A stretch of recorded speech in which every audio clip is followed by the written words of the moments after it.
Hi there, Scott Wilder here, and welcome to another episode of Customer-Led Groove, orchestrated by Brace. I'm going to start over.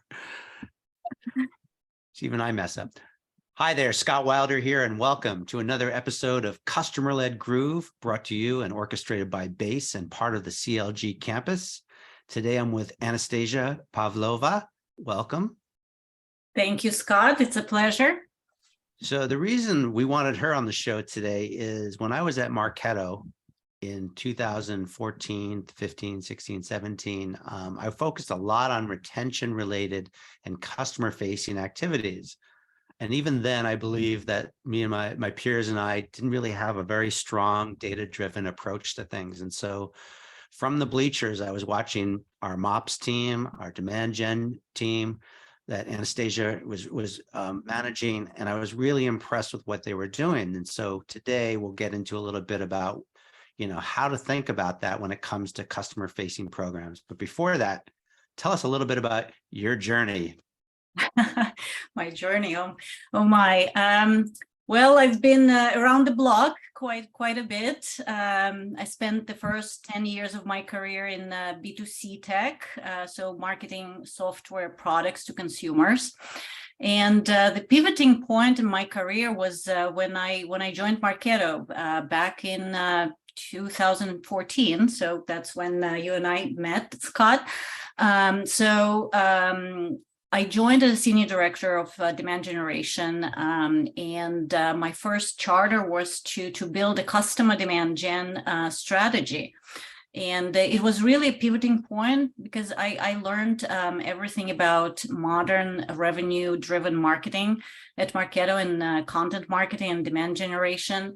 And so after I built the customer demand gen strategy, then my role expanded to focus more on acquisition. So I actually basically oversaw the entire customer life cycle from acquisition all the way to advocacy and engagement. So after Marketo, I went to a smaller startup, Webgility, and I was a VP of marketing there. Webgility was a Series A startup, and I built a demand gen engine there, hired a marketing team, repositioned the brand from an e-commerce integration tool to a complete e-commerce automation and business intelligence platform. So after that, I joined OneLogin, a leader in identity and access management, as a VP of growth and demand generation. And I oversaw global demand gen, ABM, events, customer and partner marketing, as well as PR and analyst relations. So great journey over there. We had a great exit. So the company was purchased by One Identity by Quest. And my most recent experience was CMO at Uberflip, a leading content experience platform. It was a short gig, unfortunately. I had to leave after 2 months because of a family emergency. And take care of my family. And so I'm currently advising several companies on their go-to-market strategies and demand gen strategies, and exploring other opportunities. And I'm even taking a auditing and an MBA class at my alma mater here, Haas School of Business. So it's exciting times. Nice. Well, I like the fact you're keeping busy. And as I alluded to up front, I mean, one of the things that I think is really interesting is you have this data-driven mindset and experience, and you also know about the platforms there. Mm-hmm. So that leads me to my next question. So you've been on the demand gen side of the house. How do you work with the retention folks like me, and how should the two teams think about, approaching customer-facing activities, or how should customer marketing leverage all the experience that demand gen has? Yeah, so I think the relationship between demand gen and customer marketing has been evolving, and I think you see a lot of changes and evolution within the customer marketing space. Traditionally, demand gen teams focused on net new account acquisition and worked closely with sales and sales development teams to drive demand and revenue. And customer marketing historically focused on case studies, reviews, customer advocacy initiatives, community building. I mean, you build communities at Marketo and HubSpot, right? So you're very familiar with the space. So now I see a lot more alignment between customer marketing and demand generation. Sometimes customer marketing is a part of the demand generation team. So that was actually a case at Marketo at some point, as well as at OneLogin. I see also that customer marketing is more aligning with customer success teams on retention initiatives. But in general, I think companies need to focus on delighting customers across the entire customer lifecycle, right? From acquisition to onboarding, engagement, retention, expansion, and ultimately advocacy. So depending on the size of the company and the structure of the marketing team, the focus shifts along this flywheel, and customer marketing may start from being a part of the PR or communications team, then demand gen team, and then move into what we see some models evolving right now, customer marketing becoming a part of customer center of excellence under a single chief customer officer leader. But regardless of the structure, demand gen and customer marketing teams need to collaborate to understand the customer better. So customer marketers need to become more data-driven and learn the tools and tactics of demand gen to execute customer marketing campaigns at scale to drive desired outcomes.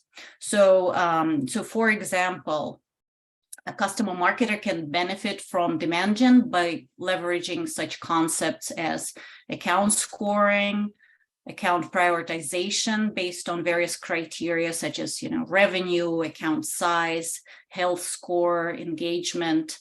They could also be a lot more effective by learning marketing automation tools, right? Whether it's Marketo, HubSpot, or Eloqua to launch automated campaigns. ABM tools are quite helpful as well. So Demandbase or Uberflip. So you can create personalized nurture and personalized content experiences for customers. So really, really important.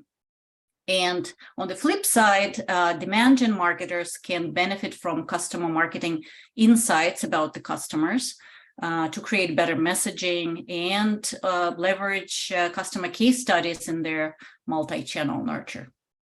Interesting. So you mentioned, customer marketing can work closely with demand gen, and you mentioned some examples of companies you've been at. Are there specific types of projects where the two work closely together? I'm just trying to drill down a little bit about how do we even think about bringing the two together? Yeah, so a couple of examples. So I think one program where two teams collaborate, actually it takes the entire company to collaborate on a project such as a user conference or an industry event, right? When companies are smaller, they start with just a customer-focused user conference. But as companies become bigger, these do grow into industry events targeting customers and prospects and partners, analysts, media, and other industry influencers, right? So typically, these events have multiple goals to educate these various communities about product roadmap, and industry best practices, delight and inspire, provide networking opportunities, VIP experiences for key accounts, both customer and prospect accounts, provide technical support, but ultimately it's all about driving revenue and retention. So depending on the size and complexity of the events, I mean, they can take 3 to 6 months to plan and really involve virtually the entire company. And customer marketing in this case is typically responsible for communications and programming, whereas demand gen teams drive event registration, attendance, and post-event follow-up and content promotion. So the programming and communications need to speak to different audiences and be very targeted and personalized, right? So, and you of course remember Marketo, right? So Marketing Nation Summits. So our teams drove over 6,000 attendees to the biggest Marketing Nation Summit and over 24,000 registrations to the virtual event. So to achieve such scale, you should have registration, attendance, and revenue goals for each team, and measure against them weekly, right? Across different channels and teams. And if it's a paid conference, and of course Marketo's was, you need to track revenue from different passes and registration streams based on your set targets. So it's a lot of work.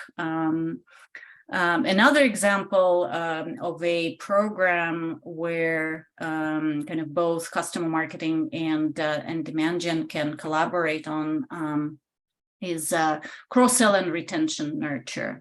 So I developed the framework at Marketo, and I leveraged it at One Login and some other companies. And so it involves multiple steps. So the first is to identify and prioritize accounts that have purchased different products, and you identify the white space, right?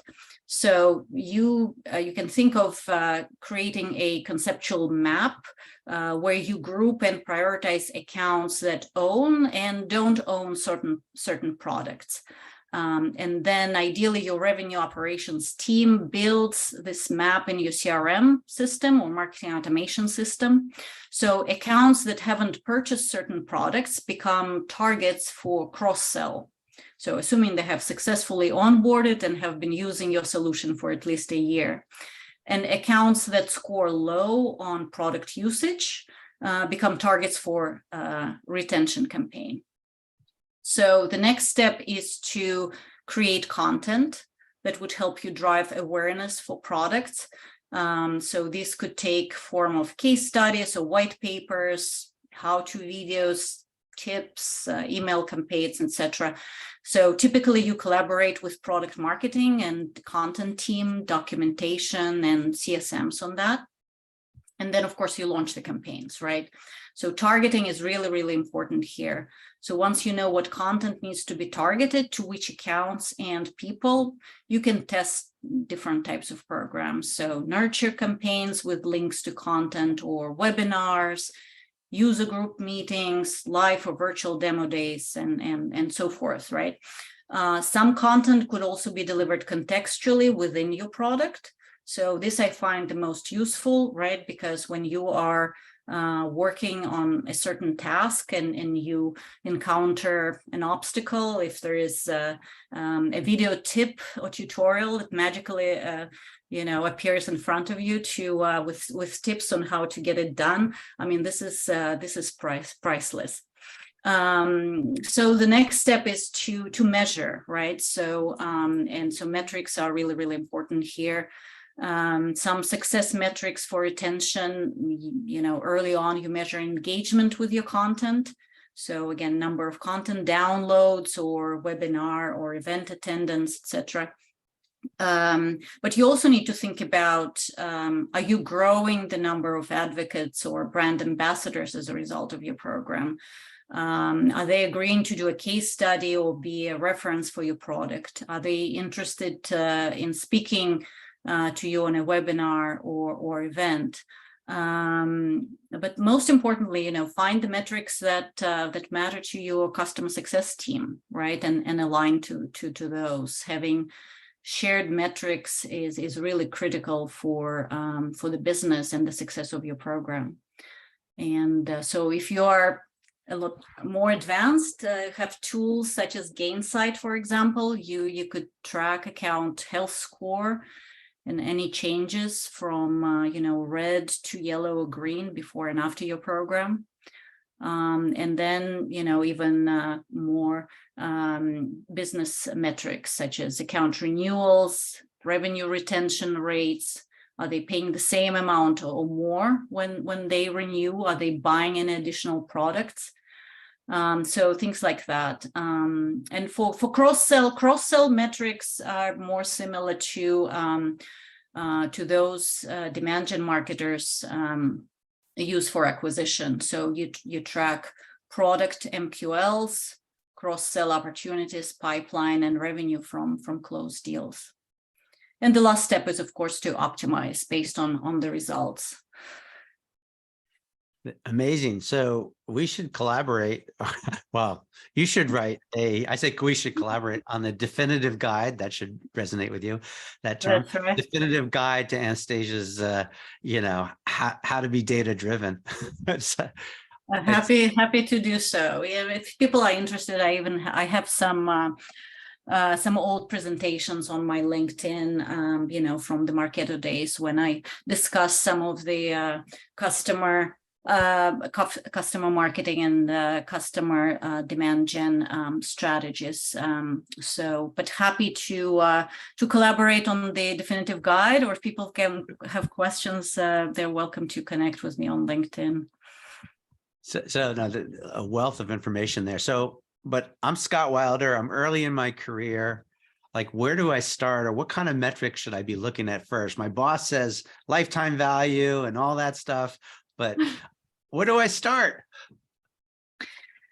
Yeah, well, I mean, if you are early in your career, you're more likely to focus on program-specific metrics, right? So, so then you would measure the number of registrants, attendees to an event, number of case studies or reviews or references you generate. I always recommend having quarterly targets to those. But I would give customer marketers at least two pieces of advice here. So when you talk about data and metrics, think about the audience, right? So executives and sales people, they don't care about vanity metrics, right? So they don't really care about the number of registrations, so how many people downloaded your definitive guide, or clicks or impressions. So they care about business metrics, right? So revenue, expansion revenue, revenue per customer, retention rates, cost savings, which is particularly important in this economy. So you need to be able to track and tie those early stage campaign metrics to later stage metrics like opportunities in pipeline and revenue. And of course, it takes time for this revenue metrics to show up, depending on your sales cycle. If you're a B2B company selling into enterprise accounts, it could take 12 months to close an account, or sometimes longer. So customer marketing practitioners need to work with revenue operations teams and demand gen teams to understand these metrics and to make sure that they have the right dashboards to be able to track these metrics that matter to your executives, right? Your salespeople and CSMs. And get closer to your demand gen team so that you can understand these metrics better. And when companies have shared metrics for customer-facing teams, I mean, that's the golden rule, right? Because then all customer-facing teams align on the same initiatives, and when customer marketers really can talk about the impact that they provide to the company in terms of again retention rates or customer revenue. I mean, that's the gold mine, right? So find out what the other customer-facing teams that you collaborate with are measured on, and figure out how your programs can drive those desired outcomes. That's great. One thing that really resonated with me was the shared metrics. I have been in big companies where I've tried to have shared metrics with another organization, and I've had senior management go, "No, you own these," and I'm like, well, John's going to report on the same customers that I'm going to report on. It's just, anyway, so it's great that you mentioned that.